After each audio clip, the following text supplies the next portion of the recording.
Are you ready? It's time for the Pet Talk People.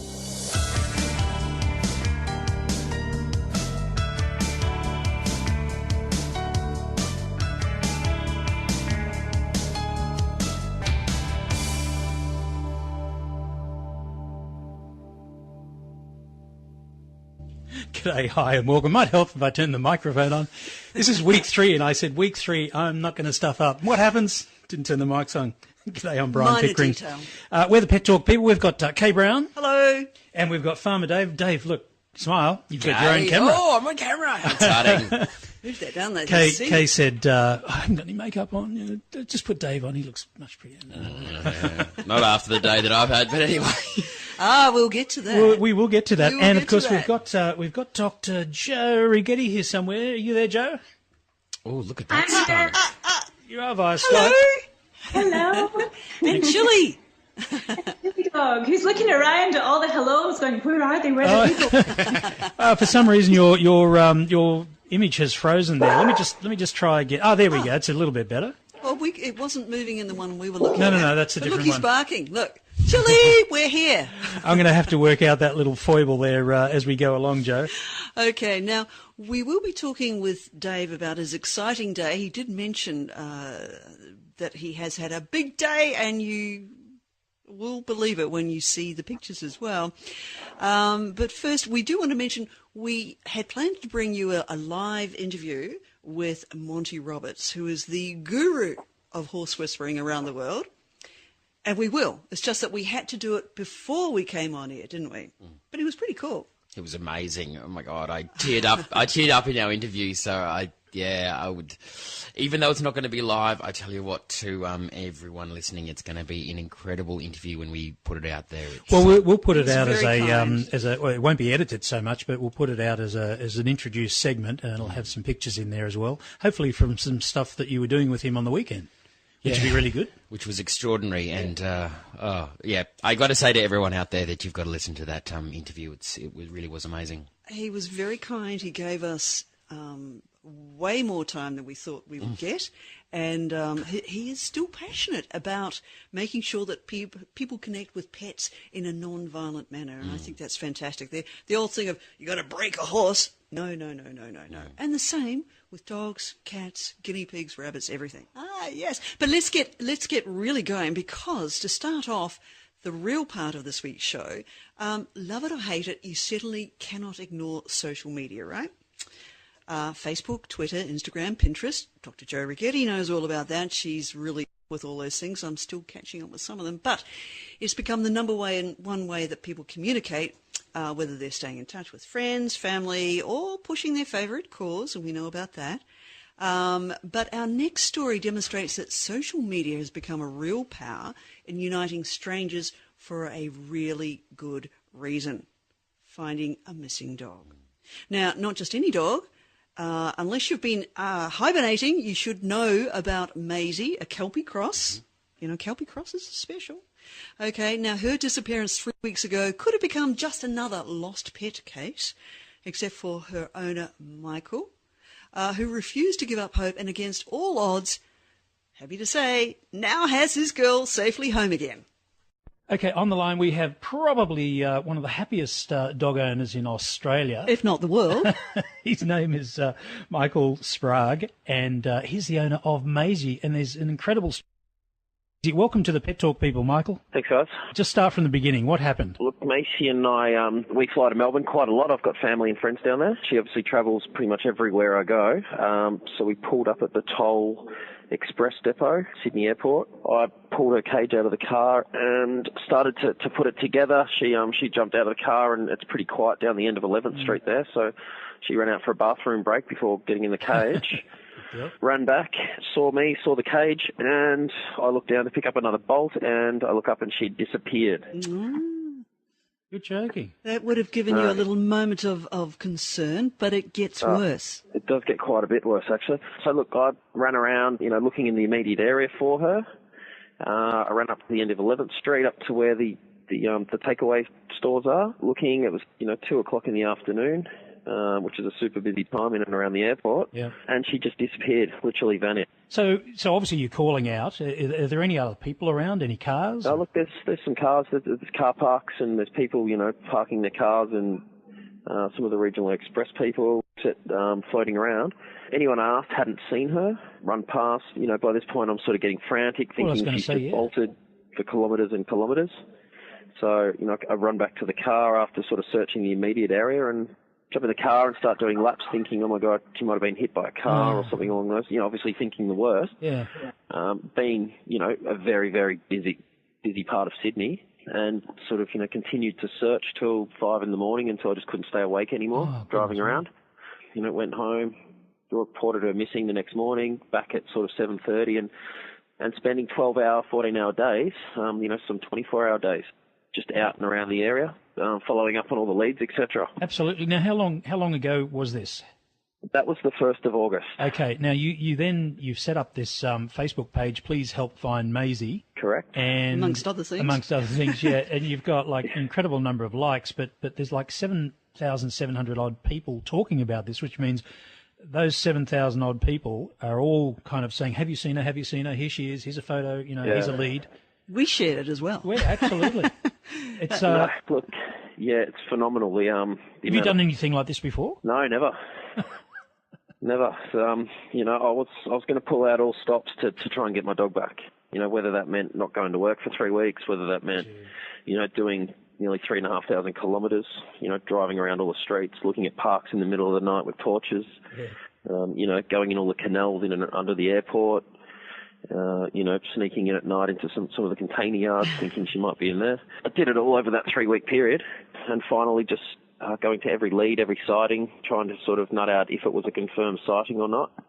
And you had a lot of people actually helping you physically search and put up posters. Yeah. How did that come about? There was hundreds of people out, walking parks, putting up their own posters, physically printing off from their own printer, going down to their local dog park or walking track and sticking up flyers. So this is what's really good about social media. I mean, it can have its nasty side, as we all know, but this is the real positive side of social media where people actually get out and physically help each other. Look, absolutely. I was, and it's quite funny, not literally a week before this happened, I was about to cancel my Facebook account. Oh, you're kidding. Now you love it, right? You're going to take shares in Facebook. Look, I wasn't overly, I wasn't an avid user on it or anything, by any means. I didn't even really know how to use it properly, but, over the course of a couple of weeks. So I think you've got the hang of it now. Yeah. So what was the breakthrough, Michael? Breakthrough was just getting the right footage from the right camera. Okay. Which wasn't really available up until that stage. So we're talking CCTV footage? CCTV footage, yeah. And what you would have had to have gone through the police to get at that, I suppose, yeah? No. Well, look, probably initially I would have, but sort of when you sort of threaten that, there's the reach is 250,000 people, everyone else in the area has, come to the party and provided the footage, then they sort of changed their minds fairly quickly. Okay. At the end of the day, I got the footage, I got my dog back, I'm happy. Well, and I guess Masie's happy too. I'm looking at your Facebook page here, and you're on a little boat there. She looks pretty cool. Yeah, look, she has a good little love for a dog. She comes into the office with me every day. She, when I do road trips, she's always sitting on the back seat, just looking around, and excellent. Park twice a day. So, look, she's a lucky dog, and I'm so lucky to have her back. That's wonderful. Now, there are suggestions, and I know you have to be very diplomatic here, that Masie was actually dog-napped. And I mean, a lot of people think their pets are stolen, and sometimes they are, and sometimes they just get away. But in this case, it's looking like that. Yeah, there's definitely CCTV footage of two guys, one guy grabbing her, one guy opening the back door of the car. And this is 10 seconds after she ran away. Mongrels. Sorry, I shouldn't say that, but really. Yeah, 10 seconds. So she wasn't on the road for more than 10 seconds, 10, 15 seconds. She was already in the back of somebody's car. They then lit up a cigarette and proceeded to watch me run around, in a state, obviously, looking for my dog before they drove off. Well, I think it's wonderful, and I love CCTV. Some time ago, Brian and I made a television show called Police Camera Action, and another one called Police Files Unlocked. So we're huge fans of video cameras. The more, the merrier. And on this occasion, it's certainly done a great thing. What would you say to other people who whose pets are missing? Should they do what you just follow do? every avenue. Just persist. It's just all it took was that one extra, day of searching, or, it could have been something as simple as, one sighting that I, raced across town to go and check out and etc. But just push through, because otherwise you'll just live in regret the rest of your life. That what if I'd done this? What if I'd done that? That's true. And she was in someone's backyard, and they might not have ever taken her to a vet or anything along those lines to get scanned, and she may have ended up dying there, some years later in that backyard, and missing I would never you. have seen her again. That's right. Well, lots of people can actually get to see Masie. You're going to have a special Meet Masie Day. Meet Masie Day on the 8th of September.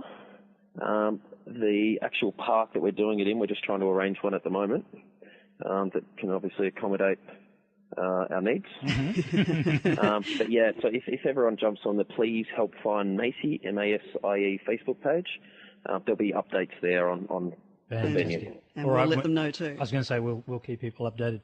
Michael, thank you very much, and give Masie a hug from us as well. A big pattern from us. Thanks, Michael. Thanks, Brian and Kay. Have a great evening. Bye. You too. Doesn't that make your heart sing?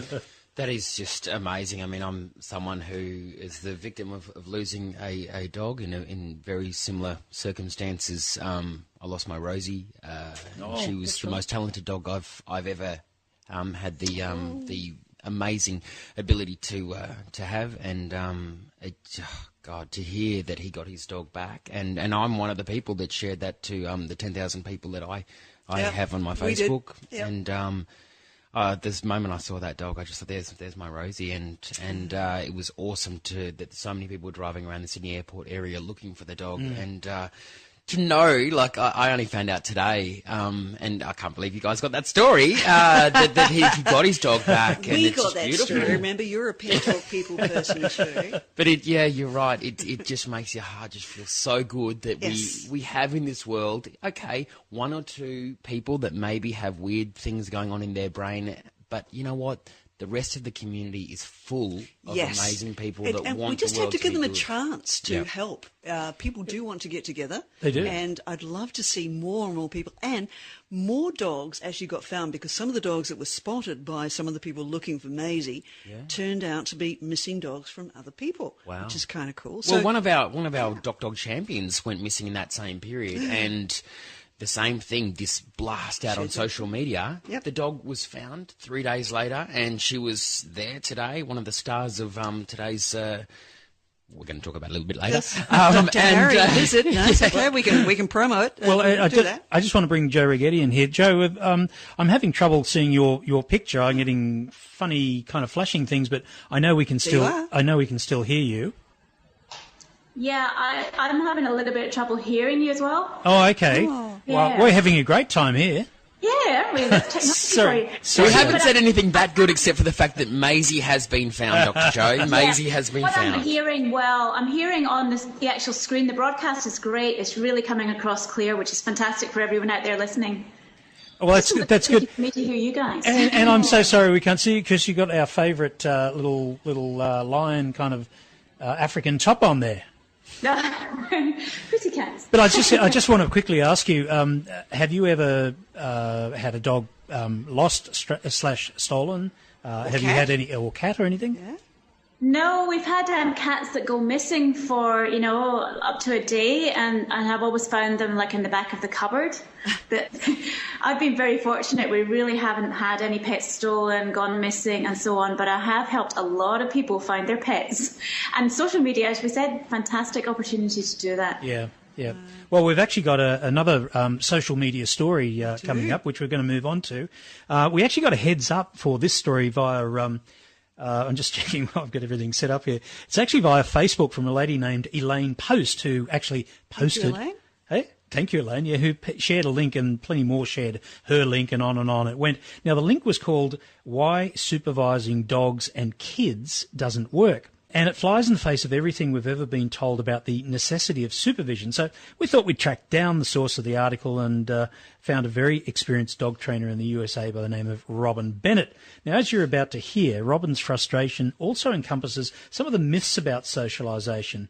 It's an issue close to the hearts of both Dr. Joe Righetti and Farmer Dave, of course, and hopefully you guys will give your opinions a little bit after we hear from Robin. There is a very good reason for Robin's comment that supervising dogs and kids doesn't always work, starting with the opening lines of her article. Now, it says, breeders and vets warn parents, don't leave the dog alone with children, no matter how friendly the breed. You'd agree, Dave? Yep. Dog trainers, all dogs can bite, so supervise your dog when you have children over. But then kids are still being bitten. Usually they're young children, they're being bitten in a household where they know the dog. So what on earth is going wrong? Right? We thought, well, let's give Robin a call and ask her. And I'm pleased to say she was able to talk with us earlier in the day.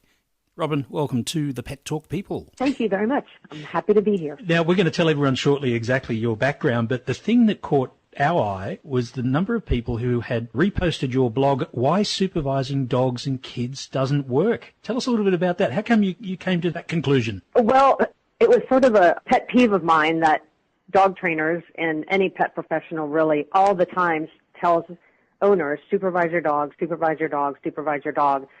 And that is good advice. The problem is parents have no idea what they're supervising. Yeah. And so my frustration was, at the time I wrote the blog, just that frustration of saying we're telling people to supervise, and yet parents are supervising. They just have no idea what they're looking at. So they don't have the benefit of understanding canine body language. So we need to do more than just say, supervise your dog.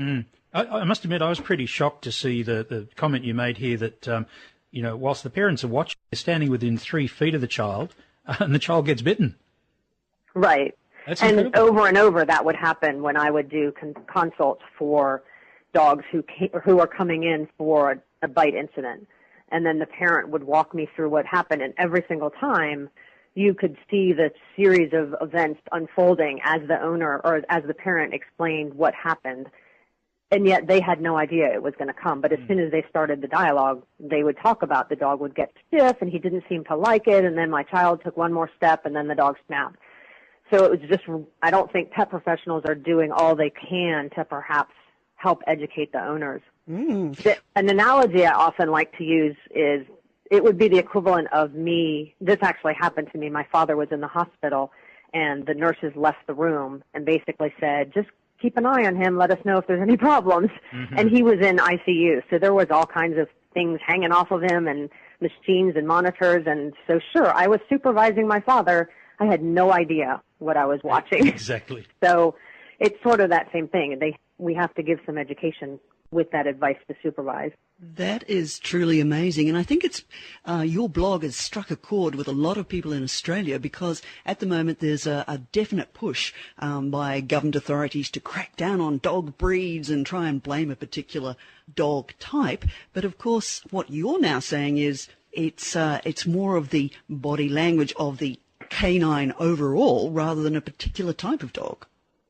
Right. And there's definitely breed characteristics, but overall, every breed can bite. Every breed, can get into situations that are not good for the dog or for the person. I think breed bans really give the community a sense of safety that's completely false. Because you can ban those breeds, but that doesn't mean that you don't have other dogs that have the same, propensity to bite as what somebody might think a certain breed has. So really the key that we should be focusing on is educating people to understand how to read dog body language. And the great thing is it's not rocket science.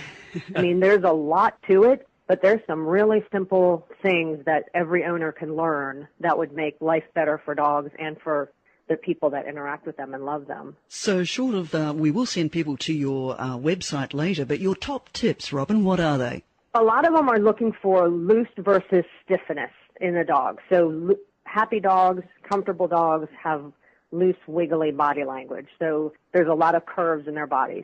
One of the very simplest thing I tell people to look for is any kind of stiffening or freezing. And one that's really obvious is a dog that goes from an open mouth to a closed mouth. It It sounds so simple, and it really is, and it's very easy to see. But when you have a dog out who's panting and someone approaches them and the dog closes its mouth, that's sometimes the very first signal that you'll see that the dog is saying, not totally sure about the situation. If you give him a couple minutes, he may open his mouth and start panting again. But if he doesn't, then that's a clue to say he's a little uncomfortable. So that's one of the biggest ones I would say to look for. And then other stress signals that are pretty easy for owners to see, yawning. So a dog that yawns, not just because he woke up, but he's just sitting around, something's going on, and he starts seeing him yawn. That's a stress signal of the dog saying, I'm a little uncomfortable. And then lip licking is another one. So a dog that lips its licks outside the context of eating, obviously. And the half moon eye, I see you've mentioned that. Now, that doesn't get a lot of attention. Well, that's in the photo, isn't it, of the three little kids? They all look really happy. Yeah. And the dog's The going, half well, moon what eye, the... if you understand the way a dog's eye is, it's not like a person's eye where you can see the white of the eye. Most breeds, you can't see that at all unless the dog is stressed. And what happens with the half moon eye is the dog's head is stiff, but their eyes are still moving. And if you start seeing the whites of a dog's eyes repeatedly, that's a dog that's under some type of stress. And again, it's an easy thing to see. Once you start to watch your dog, you'll start to recognize those signals and can help to intervene when there's something that might be making the dog uncomfortable. That's right. And speaking of uncomfortable, there are a lot of people that seem to want to push their kids onto dogs and saying, look, it's okay, it's okay. You know, that too, misguided socialization attempts, perhaps. Right. And we always tell people, ask the owner for permission to pet the dog and then ask the dog. And if the dog says no, and a no would be the dog backs up, the dog doesn't come forward, the dog shows some of those stress signals, then just leave the dog alone. So that's if you're meeting a dog. In terms of interacting with a dog, you know, you see all kinds of videos on YouTube where obviously someone is there videotaping really not very good interactions with a dog and a child.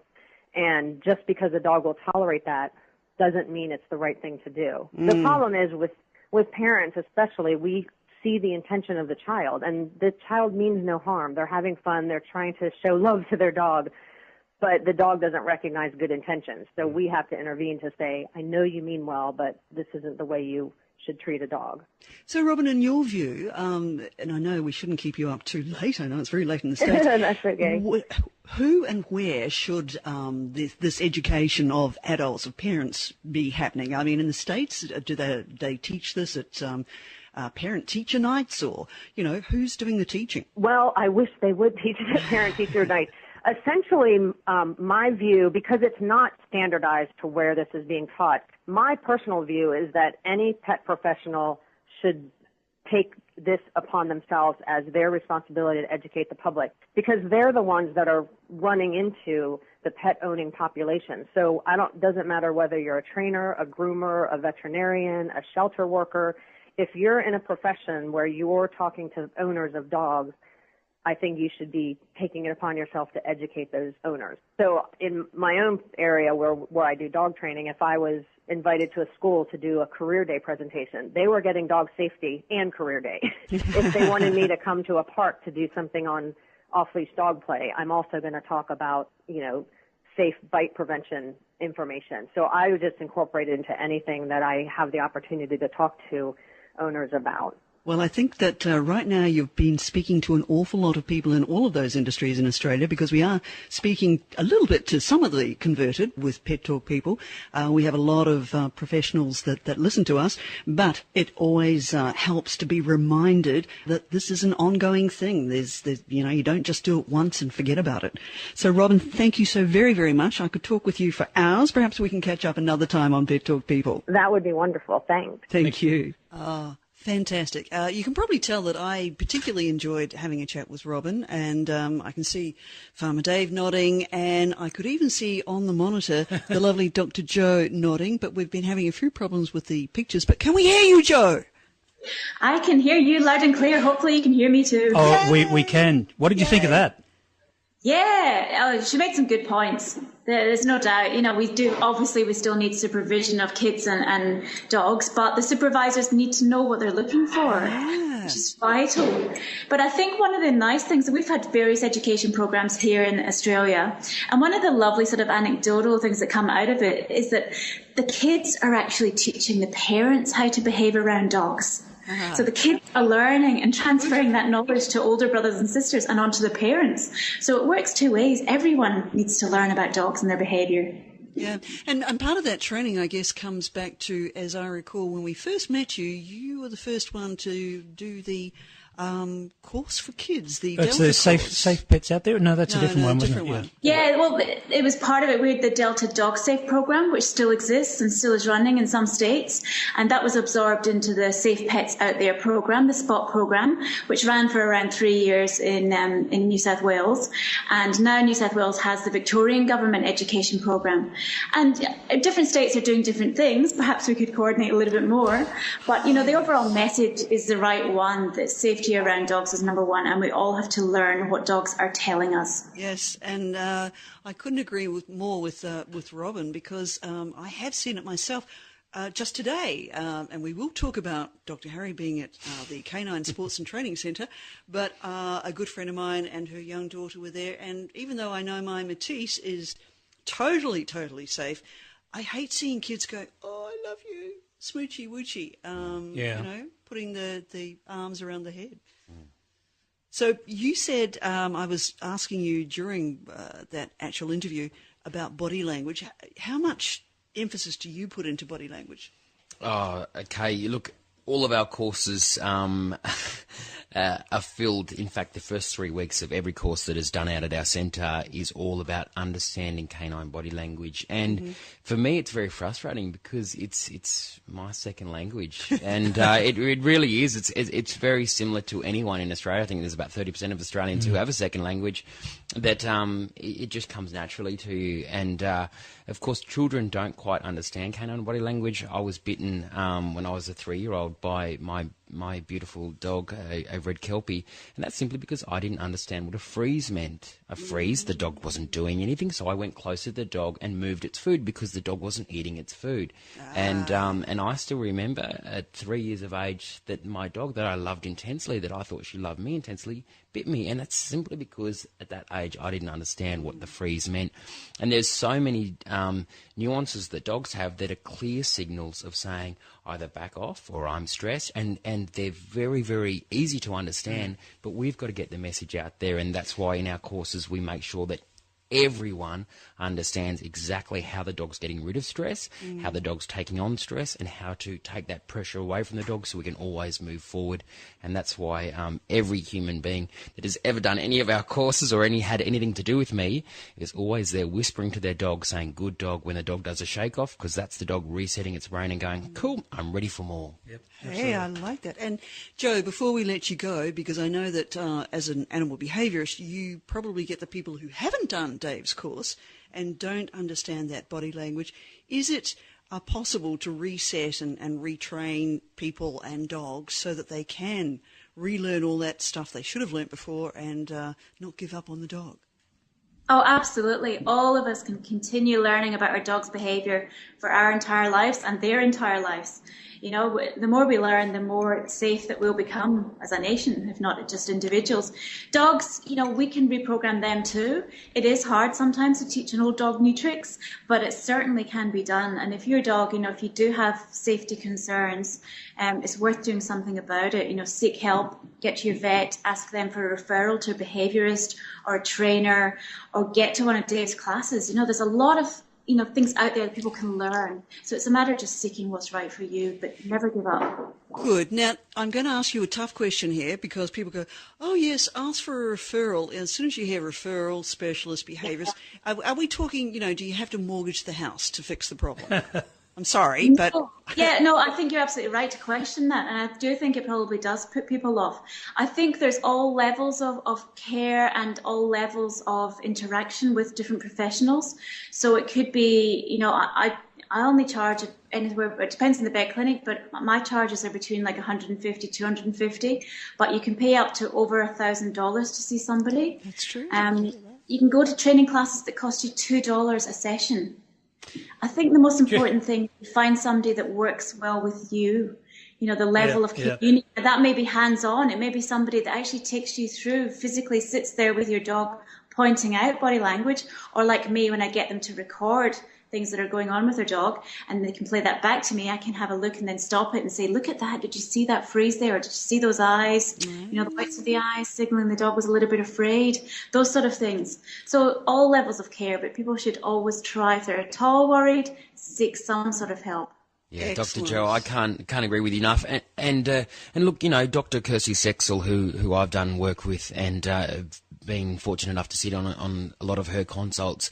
Look, she does charge up towards that $1,000. She's a friend of ours, by the way. I should point out. She's absolutely fantastic, and it's worth every cent. And the one comment that she's always said to me when it comes to this is, what value do you put on your dog or your pet, and what value do you put on the safety of those around you? And when you think about it in those terms, there is no dollar amount. So, you know, to get Dr. Joe Righetti for a few $100, I mean, that I tell you what, is about the best money that you would ever spend when it comes to interacting with your dog or your children. I agree. Okay. Listen, you're hearing the best on Pet Talk, people. We've got lots more stories coming up.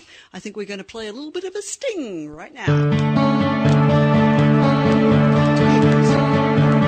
We've always had music. And we're also live. Going to a song. You don't. It's a sting. It's a sting. Stings are different. It's like a I'm snake so sting. sorry. I thought we were going to a Sting track. Well, we love Sting as well. We could do that, actually, if you'd like, Farmer Dave. Walking on the Farmer moon. Dave has had a very big day. He has had a big And I day. reckon this is a good time. It's been an exciting week for you, actually, Dave, hasn't it? You've done Monty Roberts at the start of the week. We did Monty Roberts. Wasn't live Completely tonight, lost but it where was we're up nerve wracking because it was like Monty just loved to chat, and we went past our live time. And then you had Dr. Harry come today at the Australian Canine Sports and Training Centre. Off to the Gold Coast at 5 in the morning to do some more TVCs and woe radio all is- over Queensland. It's me. crazy. There's me. I'm playing it just for you. Are you exhausted yet? I don't get time to get So come on. exhausted. Yeah, come on. Now, just tell us, we're going to go to Joe Righetti shortly, but for another story, but just tell us, what was the reason for Harry's visit? Why was he there?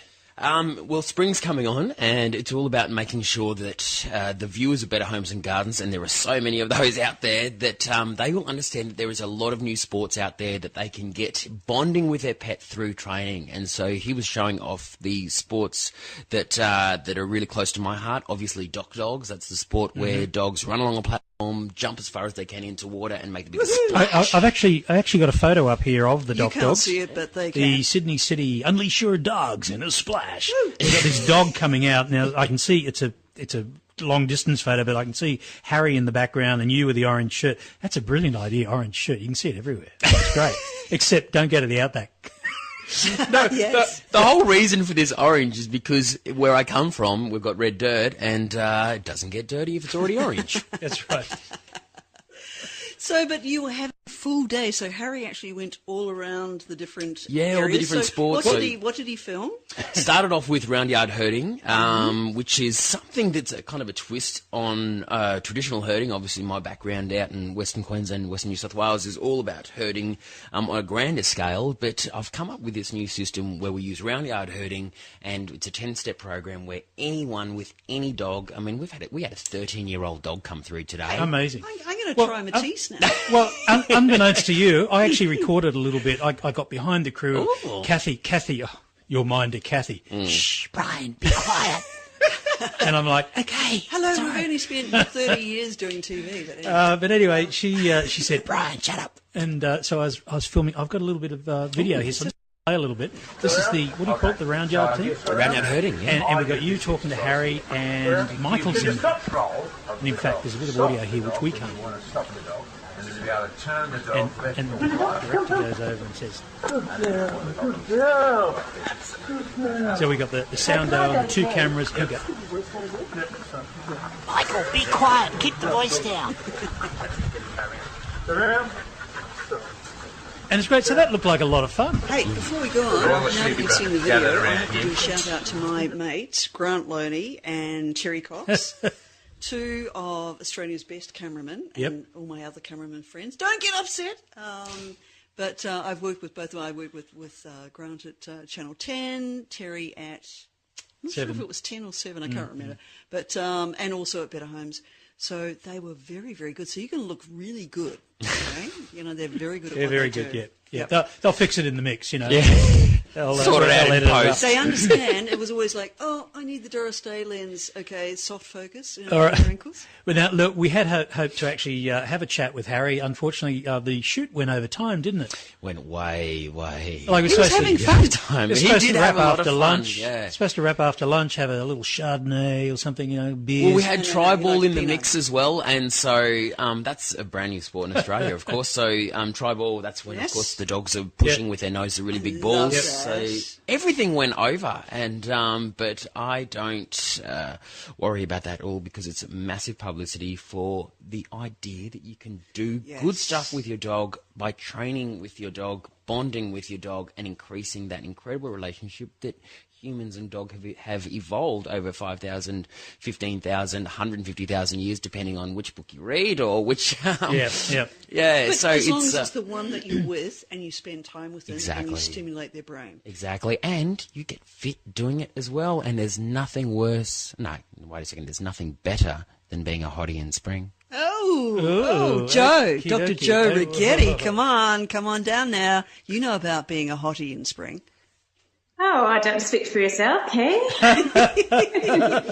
Well, I'm going to drop a little thing in here, and Farmer Dave doesn't even know this, but Joe, there is a nude calendar being prepared to raise funds for various dogs, and Joe and I actually helped with a nude horseman's calendar with all these polo players some years ago. Oh, that's and I'll right. show you that. You So did too. I would Joe like and to I- see that. Yeah, well, I didn't realise that. Was there any Argentinian polo players? Because No, these were all the Australian ones. that's all right. I'd go for that. Dear. So we had a lot of fun. So apparently you're going to be posing as part of this calendar with a Weimaraner. Am I? Apparently. Really? Yes. Okay. Rumour has it. I'm not quite sure why, but there you go. Looking into the distance. I don't know which I'm more confused about, that I'm with a Weimaraner or that I've got no clothes on. No, you're looking into the distance. It's very tasteful. Excellent. Right. Speaking of tasteful, we're going to move on to our next story, Yes. which is...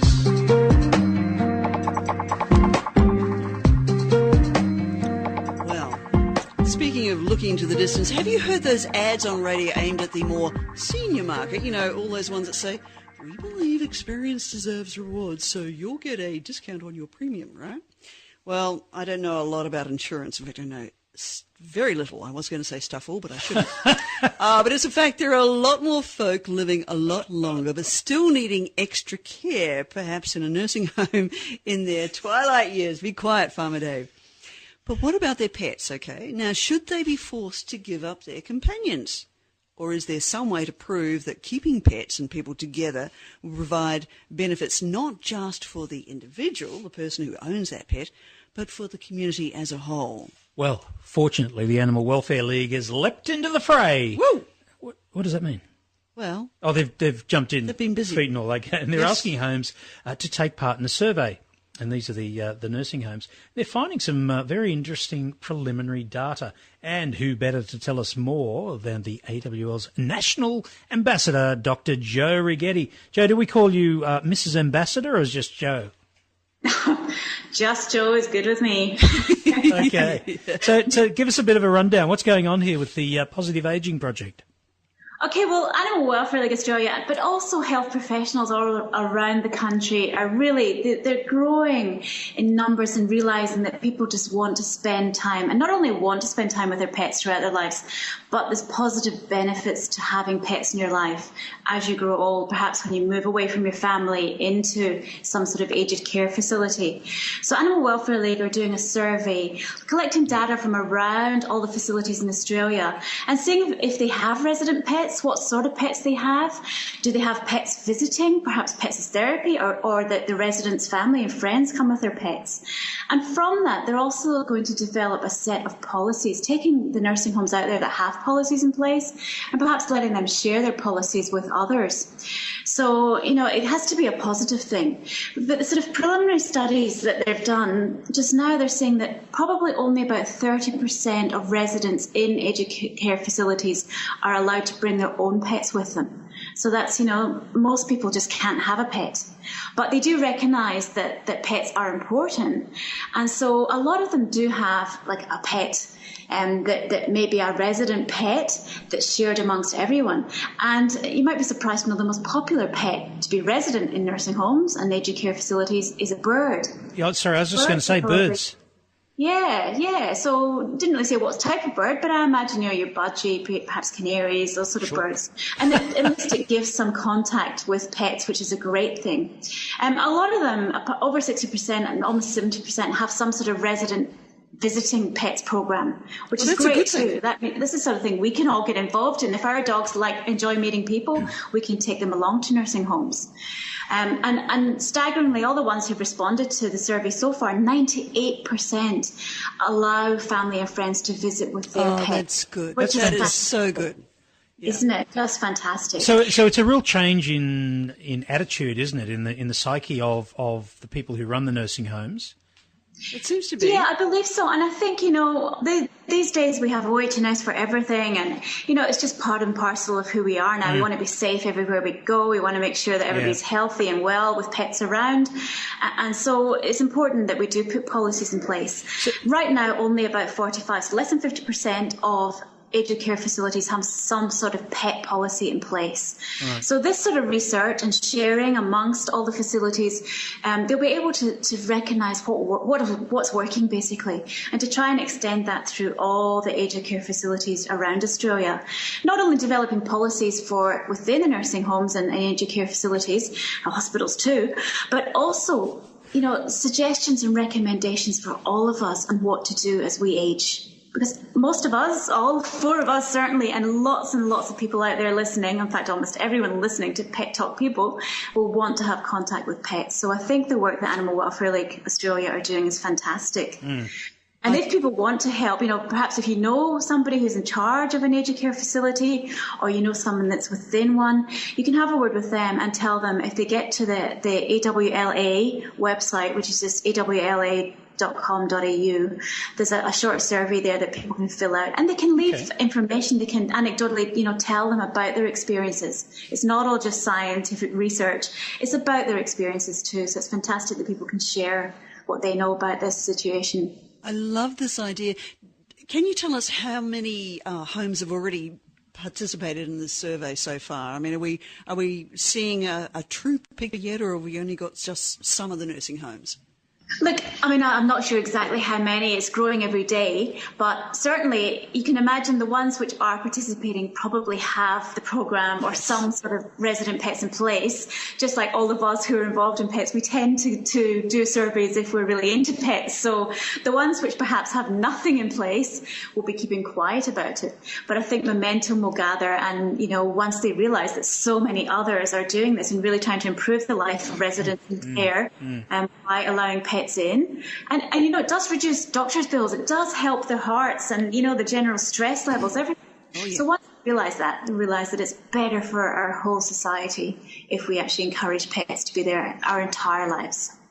And Dr. Joe, what's going to be your role in, and how are you going to go out there and try and sell the message? Because you're doing a survey, but I think we already know the result. So if you go out there, what is going to be your role, and how are you going to go about selling the message that we really do need to be able to make a place for pets in aged care homes?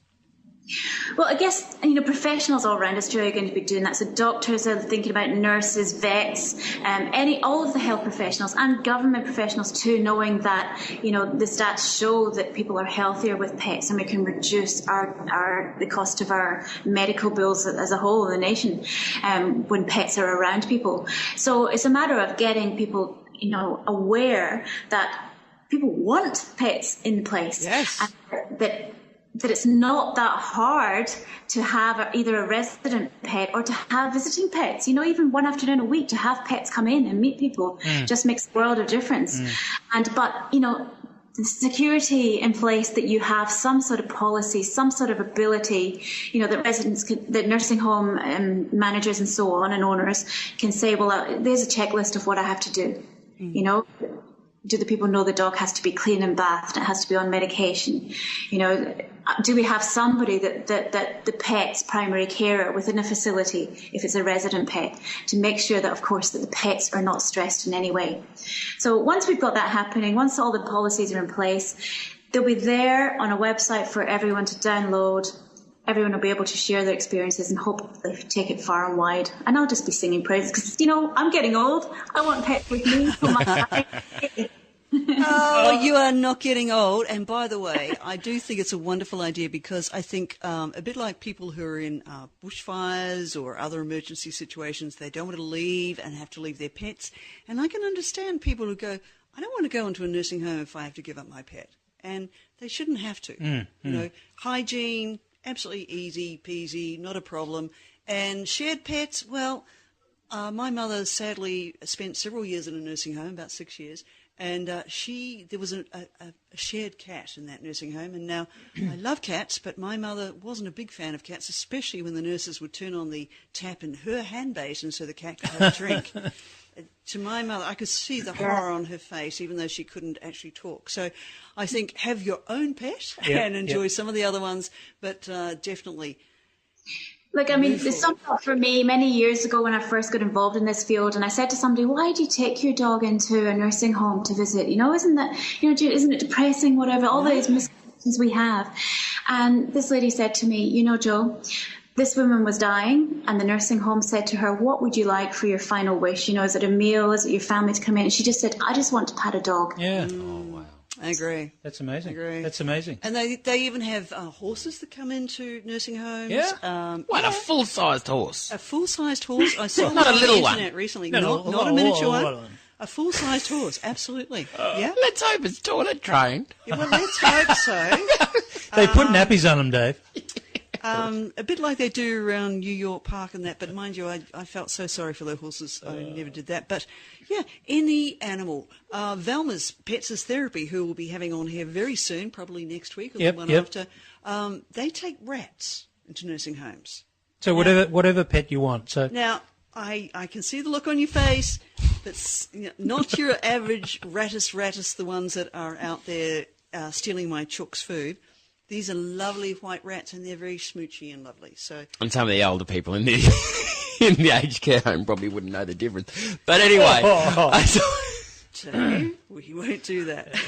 Okay. You can fix that in post. No, we can't fix that in post. We're live. So, Joe, thank you very much for that, and well done to the AWL, Animal Welfare League Australia, and well done to you as the National Ambassador. Yes, Mrs. Ambassador. I like that. Thank you. Mrs. Ambassador. Dr. That gives you Ambassador. a little bit of... Dr. Ambassador. There we go. All righty, listen, we're just going to take a very short little musical break here, if I can just find the right button, and there it is. And we'll talk about Warringah.